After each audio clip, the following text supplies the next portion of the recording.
Thank you, everybody, for tuning in to Coder Conversations. If you want to catch up on any past episode, please visit us at www.coderconvos.com. I'm Kevin, and I'm here with my co-host, Brian. Hi, I'm Brian Russick, professional drummer, drum teacher based out of Suffolk County, Long Island, New York. I could be found on the web at brianrussick.com. Awesome. And for today's guest, we have Brian Zimmerman, podcast host and sales and marketing specialist. We'd like to definitely welcome you to the show. Thanks for having me. Good to be here. It's a pleasure to have you on. But yeah, just to get things started, can you give us a little bit of background about yourself? Like, what is the name of your podcast? And also, how did you get into sales and marketing? Yeah, name of the podcast is The Brian Zimmerman Show, which is kind of a spinoff of back in my radio days, which was WKMB, was the Brian Zimmerman Show back then. It's basically a show about my good and bad experiences in sales, music, marketing, and radio. Been doing that now for about a year now.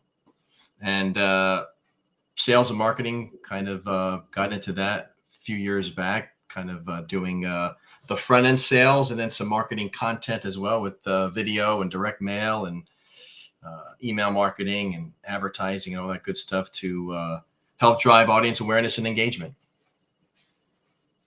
Awesome. So yeah, so you said you had a radio background. Can you tell us a little bit about that? Yeah, I was up in Sterling, New Jersey, and I was the afternoon on-air host Monday through Friday. It was a small station. It was kind of the only radio station back then that played country music, and got my 15 minutes of fame. So like, what made you pivot away from radio? Well, I mean, radio is a whole different animal. I mean, as the morning jock used to say, you do it for the love, not the money. I try to once the station went to a different ownership and then eventually closed. I wanted to get into the FM market, but didn't really have success getting into the FM market because KMB was an AM station. So gradually went into sales then and was kind of keeping my eyes open for a radio opportunity. But then long story short, I made a career out of sales. So sales and marketing. Awesome. So yeah, that's pretty much a story we hear from a lot of our guests. They have to pivot from one thing to another. Was it jarring going from radio to sales, or was it like pretty much a natural fit?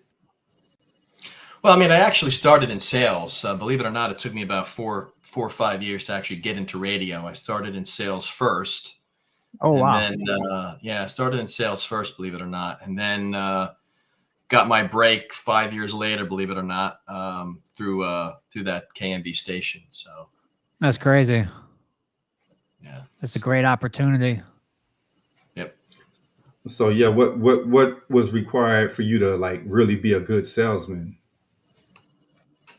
I mean, there's a lot of different things that go into being a good salesperson, right? Being a good listener, right? For me, it's always about having that human to human approach versus that rep client approach, right? So where you're ditching the pitch, right? Everybody pitches these days. So you've got to be different, right? You've got to be different. The prospects always are bombarded with sales pitches every day, whether it's a cold call or cold email.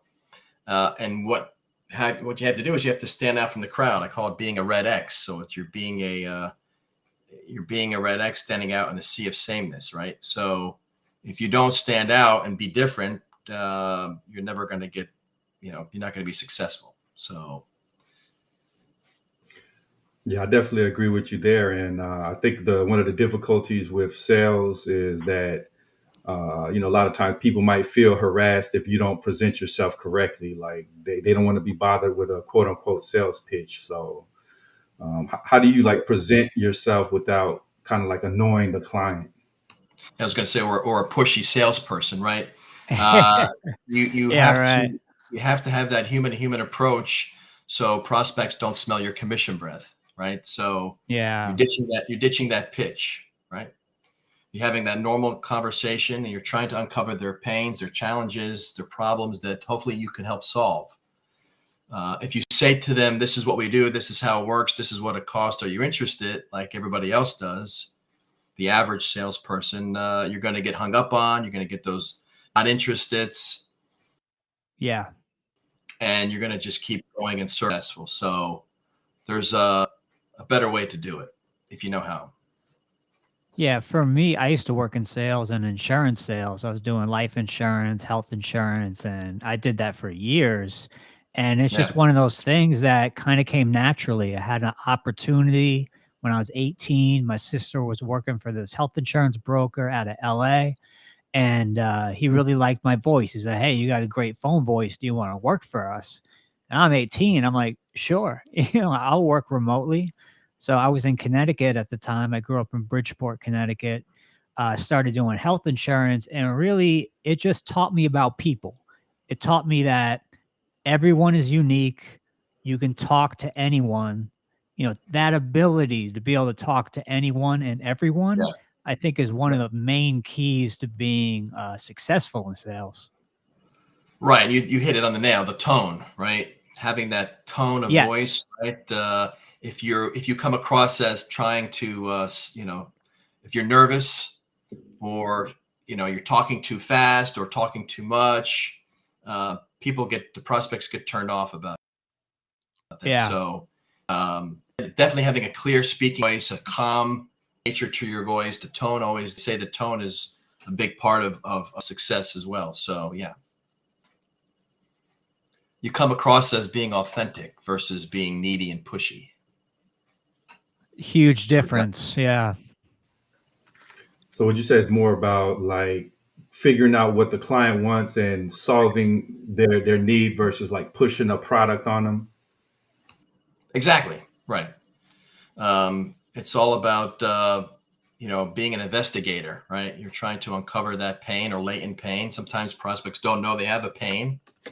And until you start, diving in and getting deeper into the conversation, you want to have a conversation. You don't want to be in a pitch, right? Nobody cares about how long you've been in business or how many awards you won, or, people like to think about, features and benefits, or, like I said, none of that matters to the prospect. They only care about how you can help solve their problem, their headache today. Right. Yeah, I believe that's an important attitude to have, just period, especially like if you're in the job market, you want to sell yourself, you have to utilize a lot of these same techniques. Right. It's all about selling yourself, right? You're instead of selling a product or service, you're selling yourself in the job market, right? And again, people have to see the value that you bring to the table, right? And sometimes I think, like we just talked about before we started, there's people that if you don't check all their boxes, then you're out of the equation. I think that the hiring process today is completely broken. Oh yeah. We're getting a lot of ghosting. Even when I've been talking to a company now, it's going on 6 months now, and every time I follow up, it's another week, another month, and it's like it's ridiculous. I don't even have an offer in hand. Right. Right. Yeah, that's. I mean, I went through the same experience. I got hired. They gave me the offer letter. I signed it, and I started telling other companies, "Hey, I'm not interested. I already got an offer." But they kept delaying and delaying, and a month later, I still never get the start date. So I just had to Wow. pivot to something else. That's terrible. Did they give you a start date? No, they never gave me like a solid start date. It's kind of like that delaying thing, like, hey, we need to speak to such and such, and this is the hold up, and it just goes on. Yeah. I mean, why do you think, Kev? Why do you think that happened?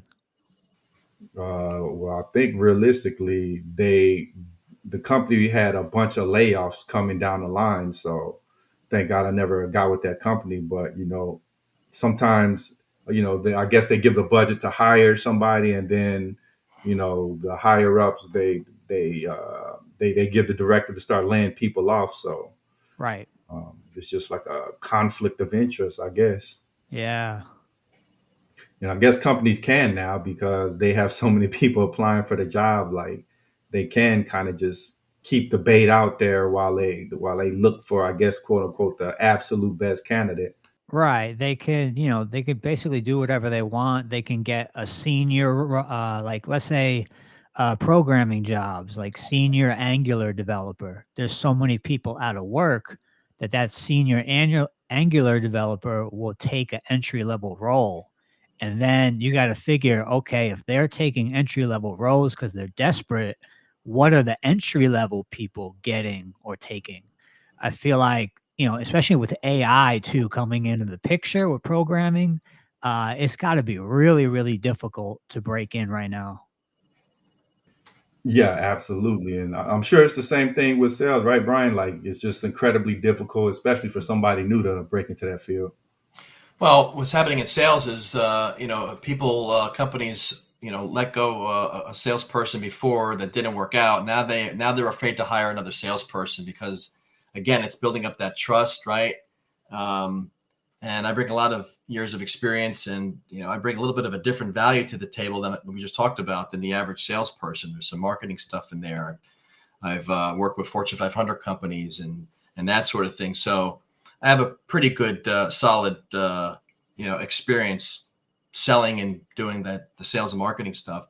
But again, if you have a company who, people are very hesitant sometimes to hire salespeople because what salespeople have to produce. It's the only job in a company where you have to show results right away or Right away. you're Yeah. out. They're expected, like if you're given 2 weeks, you're literally given 2 weeks and you got to hit that quota.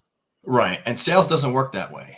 A lot of sales managers like to think that, they have this little unicorn or unrealistic expectations, right, going in.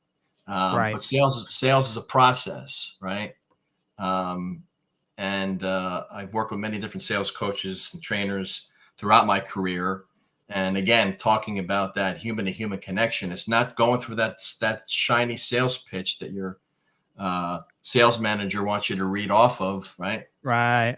It's building down those genuine, authentic, creative conversations and building those relationships, meaningful relationships, and that takes time. It doesn't happen in 2 weeks or 30, 60 days. And, I'm sure our audience would be curious to hear, okay, you're not opening with a pitch, but what are you opening with? How are you starting the phone call? How are you getting them to stay on the line, most importantly? Well, there's a number of different ways to look at it. For me, it's starting off on a non-salesy pitch, right? Some of the things that I could lead in with is if I saw something on LinkedIn, they might have just celebrated a work anniversary, or they just launched a new product, or they won an award, and that's what I would lead in with, right? Something of that nature, or if they did a press release or something about a certain problem that they have within the organization that might be linked or tied to your product or service. Getting into that, or leading in with a competitor. Your competitors come to us when, right? And everybody wants to know what their competitors are doing, and that's what perks up their ears. And again, going back to sending out different, whether it's a different email or it's a direct mail piece, could be a flip or capabilities book, could be as simple as a birthday card. You never know what type of outreach is going to pique the curiosity of your prospect, right? It has Right. to be something different and meaningful to them, other than, hey, this guy just wants to make a commission. So different Yeah, I creative. You got to be creative. imagine the stuff like, mail marketing is probably very outdated. How many people are gonna, read a letter from some random company trying to sell them something? Right. Well, this is a little bit more creative, right? It's tailored Yeah. to that. I sent out, believe it or not, custom gifts. They're called wow gifts. This one company that I was working with who was definitely interested. There was the right market fit, but just could not, get through to them. I sent them a bobblehead, and after months of Yeah. ghosting, the guy called me and said, "Hey, that was really cool. Nobody's ever sent me a bobblehead." And That's so random. we got the conversation, we got re-engaged, we got reconnected, and sometimes those little things, what's what it takes to get things going again. Yeah, how much of it is people already knowing that they want something and you're just kind of facilitating that by giving them information versus you actually like breeding the desire in them? For example, like say somebody is in a motorcycle store and like are you trying to hype them up to buy the motorcycle, or is it pretty much they already know what they want and you're just kind of pointing them towards Good what will question. fit them the best? Yeah, good No, question. I mean, I think it's more about you don't really hype anybody up. I think the easier people to get to is the people that are obviously in market, right? They have the money, the budget in hand, and they're ready to go to buy. But again, those other ones that take a longer time are the ones that you have to build up that relationship. That it's called being known, like, and trusted, and separating yourself again from those average salespeople. So you're ditching the pitch, right? You're not trying to Right. persuade them that you're having a sale today, or if you buy today, you'll get a discount or whatever that might be. Especially with the more of the enterprise sales, it takes a lot more time and patience, right? Patience. And I always say about being creative. You have to be creative, just like with the bobblehead or Yeah. sending out something that is unique and it's different that they are not expecting or haven't received yet. Because then they're like, oh, who is this guy? We need to hire this guy. Right. So like how much of it is like, I think a lot of salesmen, maybe they make the mistake of hurry up and buy. Like you mentioned, they're not cultivating a relationship. Maybe they don't buy today, but they remember you, and when they are ready to buy, they come back. They want that commission. Right. Yeah, I mean, like I said, if you're known, like, and trusted, you have a better chance of being on their top of the list, right? So like, what would you say is like some of the mistakes that a lot of the salesmen you've seen? What are some of the mistakes they make that drive away clients? Well, again, Yeah. doing the sales pitching, begging. Do you have 15 minutes? Can we have 15? And that's just a turn That off. probably doesn't Everybody's work, right? right. That probably doesn't Right. work. Like, oh, let me bother you for 15 minutes a week from now. Like, people aren't signing Right. up for that. Right. And there's like, who are you? There's no real buildup. You have to Right. And who are establish. you? You have to establish some rapport in the beginning before you start asking, right? So, Yeah. people always want to go for the ask, right? You want to buy? Do you want to call? Do you want to talk? Without really showing any value, right? Yeah, You got to prove yourself first. absolutely. Like on LinkedIn, sometimes people just hit me up and, within the first, even before I reply, they're already saying, hey, you want to book like 15 minutes? You want to get on the call? That's what I'm saying, man. Like, I you just, get hit up on LinkedIn. It's like, oh, you want to Yeah. jump on a 15, 20-minute call? It's like, I don't know you, bro. Happens every day, Exactly. right? Yeah.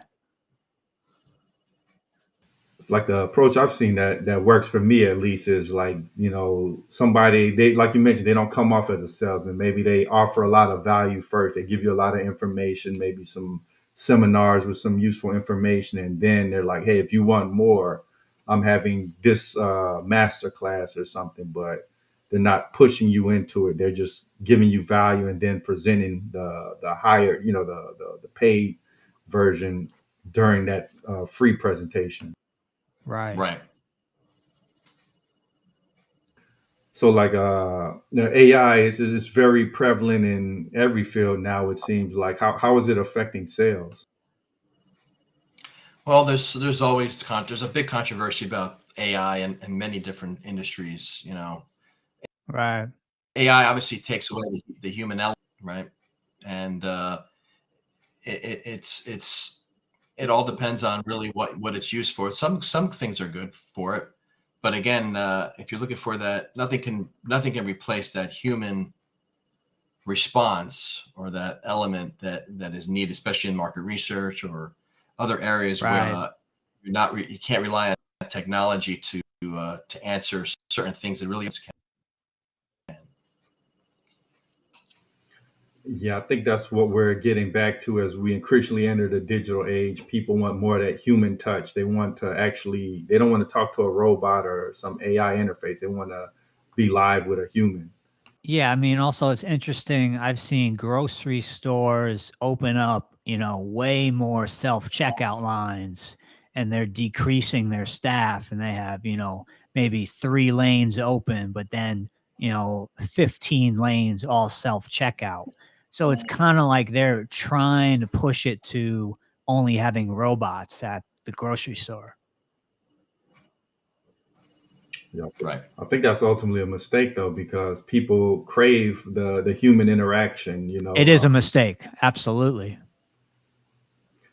So like in terms of connecting with like client, oh, go ahead, go ahead. Were you saying something? Okay, yeah, I didn't mean to cut you off, but yeah, in No, no. terms of like connecting with the clients and just presenting that human image, like what do you feel like is really important? Like how do you make that connection and not come off as robotic or like you mentioned, just like you're after that commission? Yeah, like I said, it's all about ditching the pitch, right? And doing your homework, doing your research, doing the research on the company, what they do, doing your research on your prospect, right? You might find something that you have in common. I know that Brian and I are both musicians. He's a drummer and I'm a guitar player. So you might want to lead into that. Hey, are you in a band or, whatever Right. it might be. And that's because people love to talk about themselves. They don't like to talk Oh, about yes. they don't like to talk about sales and being sold to and how much does this cost. They love to talk about themselves. So if you like to talk about music and drumming, Brian, we're gonna talk about that because now Yeah. that we're building rapport. We're We're both building musicians. rapport, and like building rapport to me was the cornerstone. It was the main brick and the chain of sales. If you could build rapport very quickly, you're going to do really Right, well in sales. Yeah. right. Because we both have that mutual connection now. Oh, this guy's a musician. He's cool, right? He's Right. right. He's like me, and then that's how you relate. You're relatable now. Then all You're of a not. sudden it's like you're from the same tribe and you realize that, and it's like, oh wow, well yeah, of course, like I'm in need of product X and this guy can provide that. I'm definitely going to go with him. And you're not a salesperson anymore. You're a Right. musician now. They forgot about the sales stuff, right? You're talking about music and that sort of thing, and now you're engaged.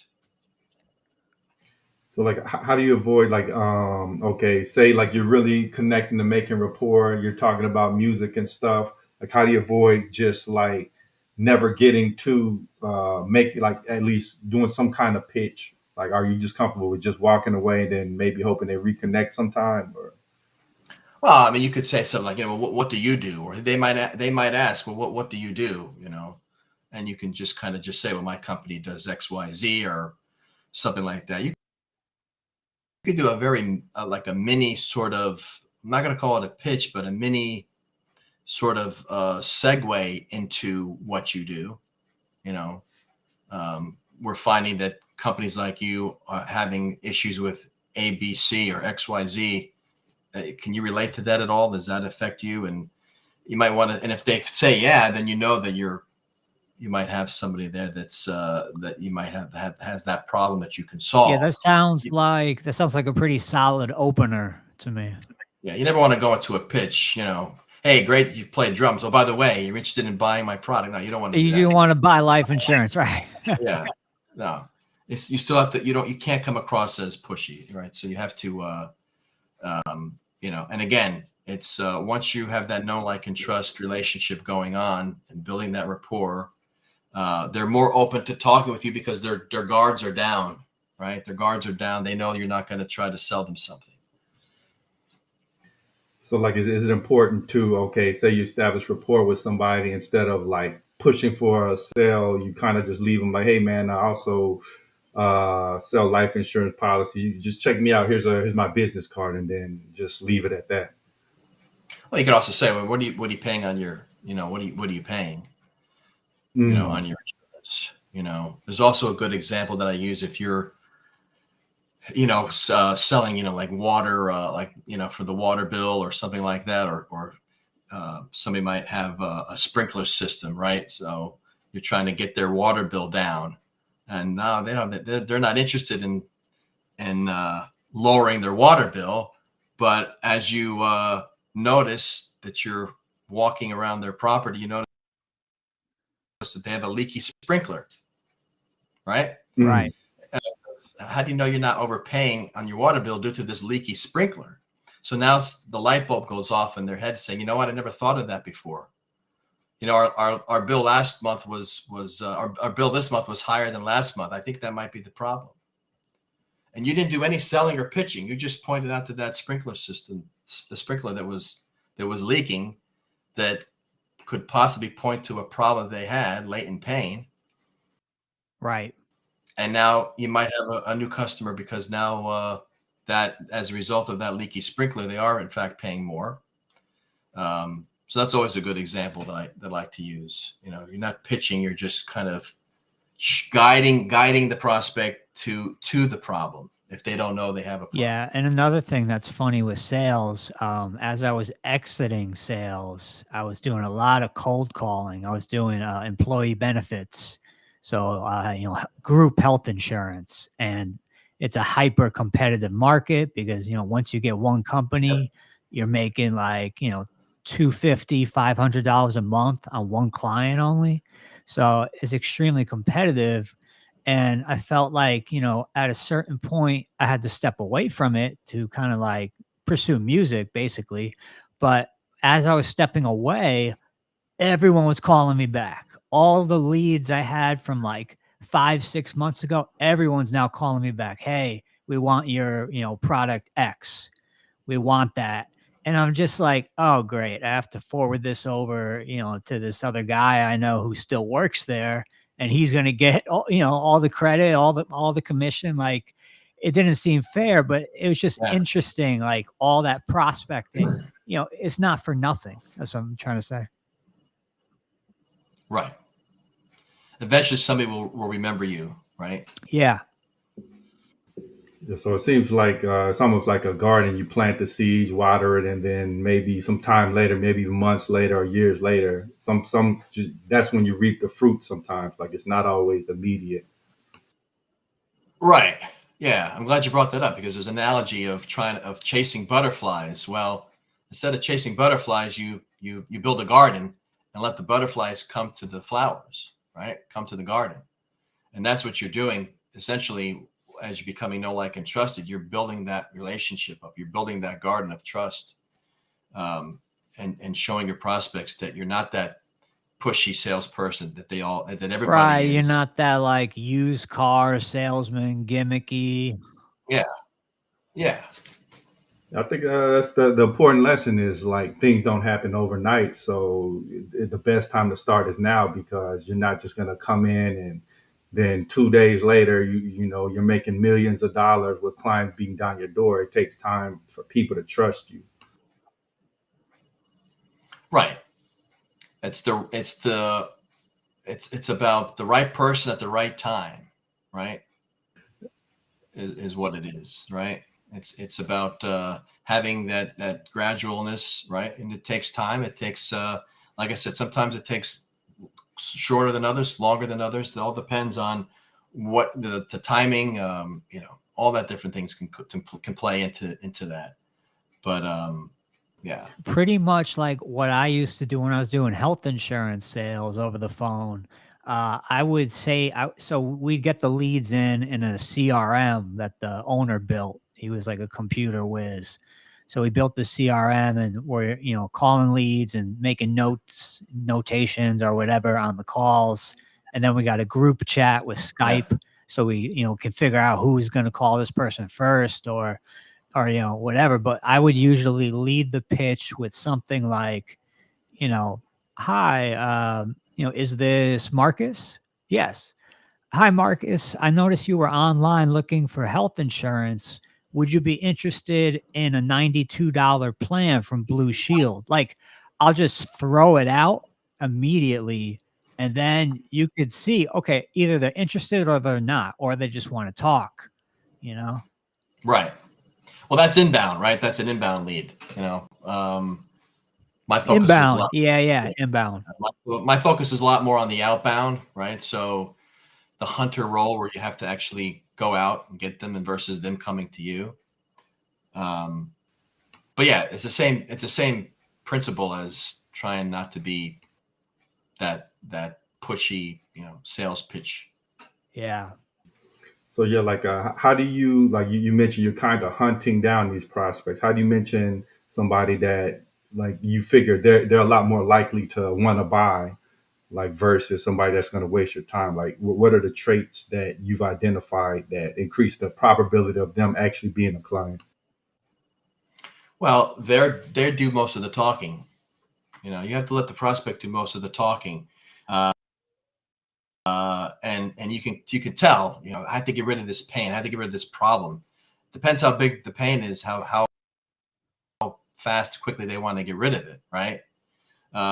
If you have one of them people who are not in market or tire kickers or just want to, get a meeting on a Friday afternoon or a free lunch or something like that, just to waste time, and you can pretty much very quickly figure out those types of people. But if you're always constantly engaged with them, right? You're emailing them back and forth, or they're opening your emails, or they're taking your calls. You have that rapport going on, right? Those are the ones, obviously, who are more, intertwined, especially when they invite more of their colleagues on meetings, right? If they're getting more of their colleagues in on meetings with you or the AE, it's a good sign as well, right? Because it's not just them. Right. They're getting their whole organization, into play. There's something I see with sales a lot is more so focusing on pain points versus the pleasure. Are people more likely to buy if you frame it that way? Like, say, for example, if you don't act now, you're going to miss out on this amazing steak dinner. You're going to regret it versus, oh, this steak is delicious. Yeah.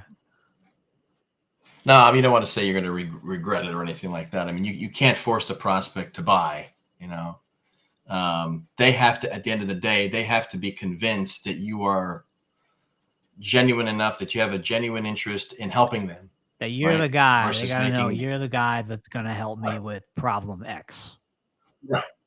Right. And you have to maintain that posture from the very beginning, and it's easy to let it go throughout the sales process because you're excited and someone's interested, but you have to maintain that same rapport and messaging with them, because it's very easy to fall back into pitch mode and doing that sort of thing. So it's something that you have to be aware of, right? So they have to be convinced at the end of the day that you are the right fit for them. Yeah, I know you have a hard stop in a few minutes. Brian, did you want to ask any final question to our guests? Yeah, I guess, for all of our listeners out there, what would you say is the most important principle to learn from sales? Well, I've seen a lot of salespeople starting out in sales being very frustrated and discouraged from being hung up on, or the not interested, or the objections. That's part of the job. Yeah. Right. Part of the job is well, there's two factors. That's part of the job, but if you do it the right way, right, by having that human to human conversation and ditching the pitch, those hangups and those objections will less likely happen, right? So it's the way you approach sales. If you're going to go in there reading that script and doing all that, this is who we are, this is what we do, the type of thing that we talked about earlier, you're never going to be successful. So you have to have patience with sales. It's not an overnight success. And if you know how to roll with the punches and take those objections, I had one prospect a long time ago who told me when I called them that they needed my product as much as they needed a hole in their head. And then about 6 months later, I called him back. He was the nicest guy on the planet. He says, "Oh my God," he says, "I need, thank you for calling," and I got the Wow. sale. So it's 6 just one of those months. things. 6 months later. Wow. Yeah, he just having a bad day, or you never know what prospects are going through in their own personal Yeah. life. So take that into consideration as well. But you have to stay the course. This is not something where if you can't have a thick skin in sales, the sales is not for you. You have to be a people person. Yeah. Yeah, before we get out of here, did you want to leave our audience with any closing thoughts, and where can they find you at? I'm on LinkedIn. Okay, yeah. You can find me there. Yeah, well, And Brian, I'm looking for a drummer if you're available. My band is looking for a drummer. So I'm not sure if you're in a band or not, but drummers are hard to find just as jobs Yeah, I are. mean, I mainly do studio work. Yeah. Oh, you do? Well, let me I know if you teach know. as well. Yeah. All right. But I'm sure you have some inner circle people, right? So, it's also about finding the dedicated musician and the playability musician, right?